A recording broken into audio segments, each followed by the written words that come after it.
பெண்கள் வரக்கூடாது அப்படின்னு சொல்லி குடும்பத்து பெண்கள் வரவே கூடாது அப்படின்னு சொல்லி ஐயா அவர்கள் ப்ரெஸ் மீட்டில் சொல்கிறாங்க. அவ்வளோ வந்து எதுக்கு வந்து பிற்போக்குத்தனமாக யோசிக்கிறாங்கன்னு தெரில.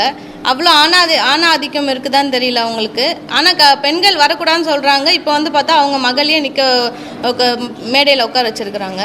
அப்படி பார்த்தா நீங்கள் மகளை உட்கார வைக்கிற நீங்கள் 20 தியாகிகள் இருந்தாங்கல்ல, அந்த தியாகிகளோட குடும்பத்தை நீங்கள் ஏதாவது சீட்டு கொடுத்து நிற்க வைக்கலாம்ல, ஏன் அதை பண்ணலை? அன்புமணி அவர்களுக்கு வந்து ஹெல்த் மினிஸ்டராக இருக்கக்குள்ள மெடிக்கல் சீட்டு 5 சீட்டு ஃப்ரீயாக தானே கொடுத்துருக்காங்க. அதை நீங்கள் மக்களுக்காக நீங்கள் கொடுத்துருக்க வேண்டியது தானே. அதை நீங்கள் அப்படியே அரசியல் லாபமாக மாற்றிட்டு காசாக மாற்றிக்கிட்டீங்க. நீங்கள் உங்களுக்கு காசும் பணமும் தான் முக்கியம். இப்போ வரலையும் அதை தான் பண்ணிகிட்ருக்கிறீங்க.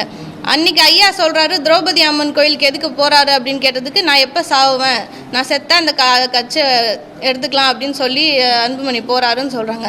இதே தானே எங்கள் அப்பாவுக்கும் பண்ணாங்க. இவர் இருக்கிறது இந்த அரசியல் கட்சிக்கு பிரச்சனையாக இருக்குது, நம்ம வளர முடியாது அப்படின்னு சொல்லிட்டு தானே அவர் எங்கள் அப்பாவை கொண்டாங்க.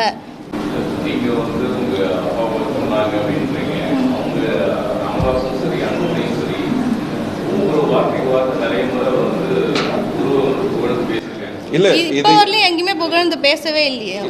அவங்க புகழ்ந்து பேசுறதுக்காக காரணம் என்னன்னா, காடிவெட்டியார் அவர்களை ஓரம் கட்டிட்டோ அவரோட புகழை மறைச்சிட்டோ இவங்களால அரசியல் பண்ண முடியல. அது ஒரு 5 வருஷமா ட்ரை பண்ணாங்க, தொடர் தோல்வியை தான் சந்திச்சாங்க.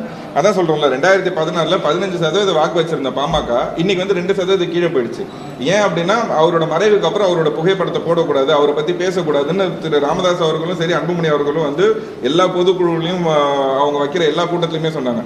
ஆனா இன்னைக்கு அவங்க நடத்த மாநாடு, மகளிர் மாநாடா இருக்கட்டும், இவர் நடத்த பொதுக்குழுவா இருக்கட்டும், அவர் நடத்த பொதுக்குழுவா இருக்கட்டும், மகாபலிபுரம் மாநாட்டில் எல்லா இடத்தையும் காடிவெட்டியார் அவர்களோட பேரை சொல்லும் போது மட்டும்தான் இவங்களுக்கான கரகோஷங்களையும் அங்க இருக்குது, இவங்களுக்கான வரவேற்பே அங்க கிடைக்குது. காடிவெட்டியார் அவர்களை மறைச்சிட்டு ஐயானாலேயோ இல்ல அன்புமணி அவர்களாலே அரசியல் பண்ண முடியல. இன்னைக்கு ஐயா வாழ்கின்ற காலத்தையும் வந்து காடிவெட்டியார் அவர்கள் வந்து ஒரு மாவீரனாவும் தெய்வமாவும் ஆயிட்டார்.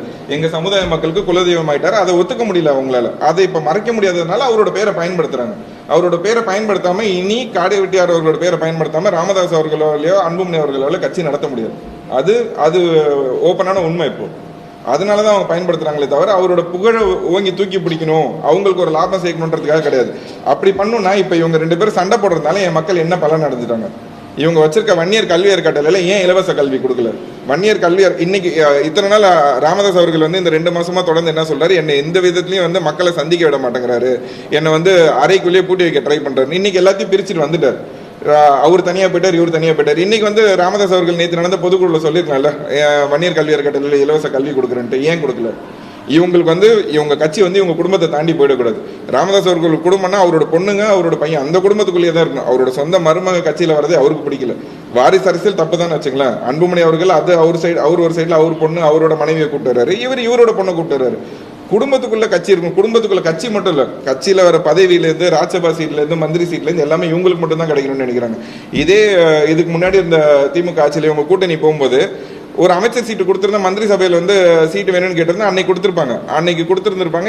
ஒரு ஏழை வன்னியர் வந்து அமைச்சர் ஆயிருப்பாங்க. ஆனா அதை வந்து ஐயா கேட்கவே இல்லை.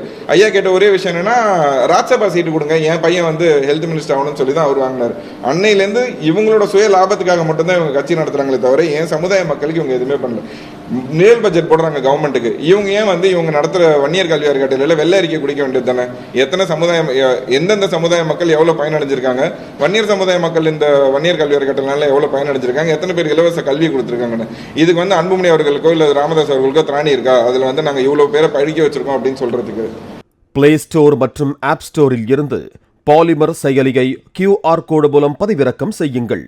செய்திகளை உடனுக்குடன் பெறுங்கள்.